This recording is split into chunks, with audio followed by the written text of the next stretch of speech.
Hey, what's up, players? Calypso from Summoners War here, back from my hiatus, and look what Come To Us released today, Necropolis. This is actually a really difficult dungeon, way more difficult than I expected. I've gotten to B6 so far. We're probably going to have to semi-auto B6 and manual the boss. But this is actually a really difficult dungeon, and I'll explain my choice of monsters in a little bit. Once we get to the boss, you'll understand. But this is a really difficult dungeon. Like if Dragons was Dragon Ball Z's Saiyan Saga, Goku would have to go Kaioken to beat Giants B10, and Dragons is like you know, the Frieza saga, where you kind of have to turn Super Saiyan to beat dragons. And then Necropolis is like, it's like Goku has to go Super Saiyan 4 and fuse with Vegeta in order to beat Necropolis B10. It's on a completely different level, and you'll see why. I'm sure if you're watching this video, you've probably already tried to beat Necropolis to some extent and got frustrated. So we're going to talk about a strategy on how to beat the final boss at Necropolis pretty soon. Yeah, it is pretty difficult. The first 4 levels aren't too bad, but the boss is ridiculous. I had to rage quit last time I tried autoing this dungeon, and for good reason. I'm sure you understand why. But this is pretty darn difficult. And it's not just that the boss is really strong. He's not like super strong. You know, you don't have to deal with like continuous damage like you have to do in Dragons, or you don't have to deal with like defense breaks like you have to deal with in Giants. It's just that the strategy to beat him is unlike any other strategy you will have ever encountered. So, first of all, let's take a look at his passives real quick. His passives make this boss who he is. His passives are insane. And to make it worse, he's immune to the Oblivion effect that Fire Ifrit has. That, not Veromos, the Fire Ifrit, Tessarion. He's immune to Oblivion, which would make him normally less threatening, but he's immune to Oblivion. So, yeah, there's that out the door. So, first of all, we have Fallen Immortal passive. Revives with 50% HP at the moment of death. So you finally whittle down his health, and you finally kill him, and then he revives. So, that if that isn't already bad enough, this is probably his cheapest skill, the Soul Barrier. Each turn, a barrier that nullifies a certain number of attacks is generated. When attacked without the barrier, the max HP decreases by 30% of the incoming damage. This is a double-edged sword for him. First of all, 6 attacks he's immune to. That doesn't necessarily mean 6 turns, and that's why we chose the monsters that we did. 6 attacks he's immune to, not 6 turns, okay? And we'll keep that in mind. Time of Dead. The attack speed of all enemies and allies is suppressed and cannot exceed a certain cap. Also, all skill effects that influence the attack bar will not be activated. So, you can see that when starting out, it seems like most of my monsters have already hit the cap. Even my slowest monster, which is Water Ninetail, she has already hit the cap of the speed, because you can see all their attack bars are full. So this cap is actually pretty low. And you can't use the Shanardion combo like you can in Giants, which is Shannon, Bernard, Beladion, because all attack bar effects are not activated. How cheap is that? So this heals him. Oh, no. This doesn't heal him. This heals him. Attacks all enemies, recovering 50% of the damage dealt as HP. Damage increases permanently every time the skill is used.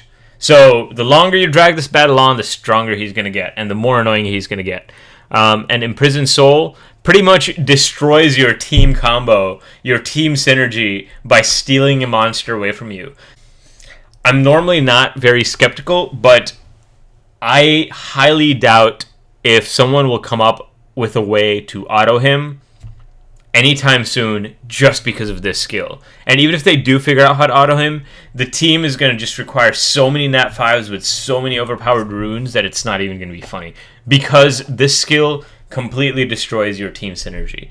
So let's go ahead and manual him, because I know autoing him is going to take forever. So one attack reduced his shield by 1, another attack reduced his shield by 2.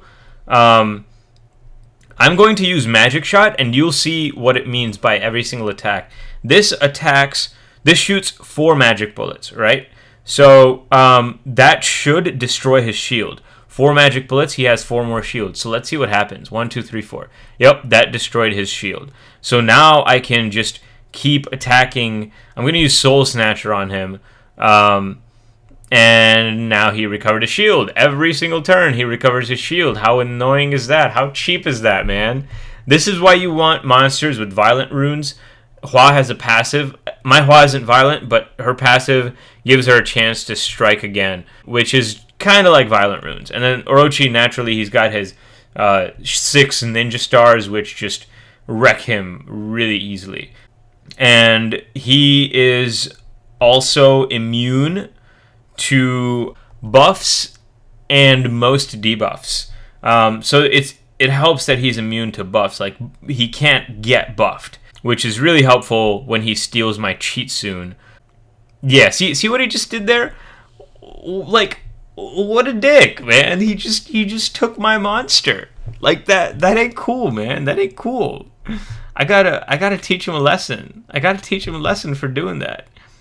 Cause that's not cool, man. That's not cool. You don't just steal shit from people, man. Like that's such a dick move. I'm gonna prevent him from recovering. Yeah. What now? What now, son? What now? You thought you was gonna get healed? Nah, bro. Nah. Things don't work like that around here. This is my house. Actually, it's your house, but I'm kind of like invading and trying to beat you up in your house, which kind of makes me sound like the villain in this dungeon, but he's the villain, because we're players and he's an NPC, and that's why he's the villain. That's just how it's got to be. But yeah, so you can see he's almost dead.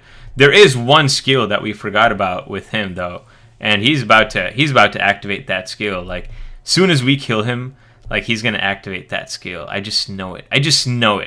He's going to activate that skill as soon as... All right. Time to get serious. With this. First, let's kill Soha. It's a good thing he took Soha, and who's really squishy and easy to kill, and didn't take, like, Cheat Soon or something, because he's definitely taken Cheat Soon before.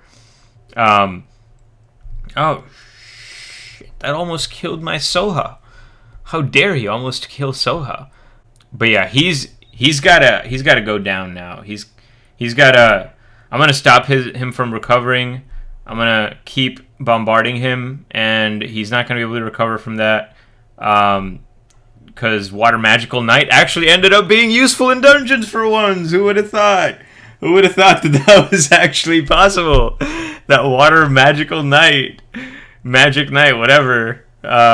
Is gonna be useful in a PvE dungeon or even a PvP scenario. Yeah, so that's B6 on manual. You can see it was way harder than it should have been, and on auto it would have taken way longer.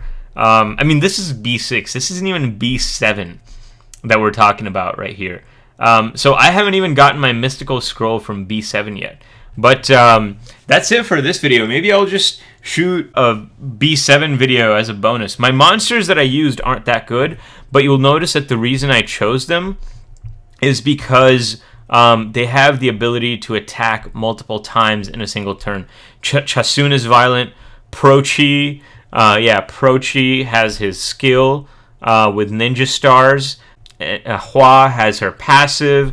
And then the two other monsters I had were Soha, who has a triple attack for her normal attack, and Water Magic Knight just has like 2 attacks that are actually multi-missile attacks or multi-hit attacks. So her normal attacks hit 3 times, and she has a magic bullet that attacks 4 times. So each turn you can really whittle away at that shield with these monsters. And I'm actually going to start leveling up my Magic Knight because she's going to be pretty crucial in this dungeon. I'm definitely going to need to 6-star her if I want to have any shot at beating B10. And thankfully, she's like decently tanky because of this HP rune right here. I didn't focus on attack for her. I actually focused on speed, which may not have been the best strategy considering that there's a speed cap in this dungeon. But anyways, that's it for Necropolis B6. We will return with Necropolis B7 if I don't end up rage quitting. Even if I rage quit, I'll still post the video.